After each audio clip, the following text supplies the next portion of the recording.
আপনারা দেখেছেন কুড়িগ্রামের নাগেশ্বরীতে যখন আমি গেলাম, একদল আলেম, কওমি অঙ্গনের আলেম, তারা অত্যন্ত ভদ্র এবং শরীফ, তারাও কিন্তু আল্লাহর হাবিবের নূরানিয়তের বিষয়টা নিয়ে সুন্নিদের আকীদার সাথে মিল না, বিপরীত দিকে, নবীজিকে মাটির তৈরির পক্ষে।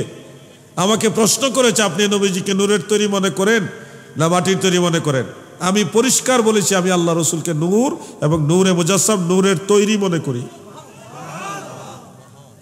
তখন ওনারা বললেন, কোরআনের মধ্যে আছে হযরত আদম আলাইহিস সালাম এবং ঈসা আলাইহিস সালাম দুইজনই তো মাটির তৈরি।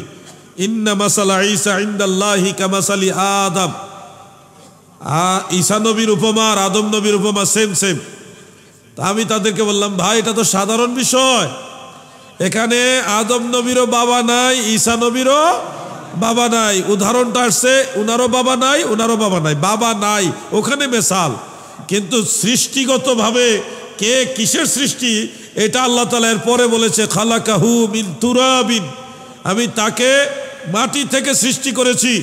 মনে রাখবেন, আদম নবী ঈসা নবী দুইজন হলে জমির হবে হুমা, আর আদম নবী একজন বিধায় আল্লাহ তাআলা বলেছে খালাকাহু মিন তুরাবিন, আমি একজনকে মাটি থেকে সৃষ্টি করেছি। এখানে যে দুইজনই মাটির তৈরি না, এটা আল্লাহ পার্থক্য করে দিলেন খালাকাহু এই হাজমির দিয়ে, যে শুধু একজন মাটির তৈরি। যখন এই কথাটা বলেছি, কুড়িগ্রামের আলেমরা তারা সবাই স্তব্ধ হয়ে গেছে। একটা সহজ বিষয় তাদের মাথায় আগের থেকে ছিল না, বলার পরে তখন তারা চুপ হয়ে গেছে। শুনুন, আরেকজন বলতেছে, আমি নাম বলবো না, আমি তার নাম দিছি পুষ্কা মৌলবী। সে বলতেছে রাসূল সাল্লাল্লাহু আলাইহি ওয়াসাল্লাম নূরের তৈরির ব্যাপারে যত হাদিস আছে, নবীজির নূরের ব্যাপারে যত হাদিস সব জাল। কি আজীব ব্যাপার!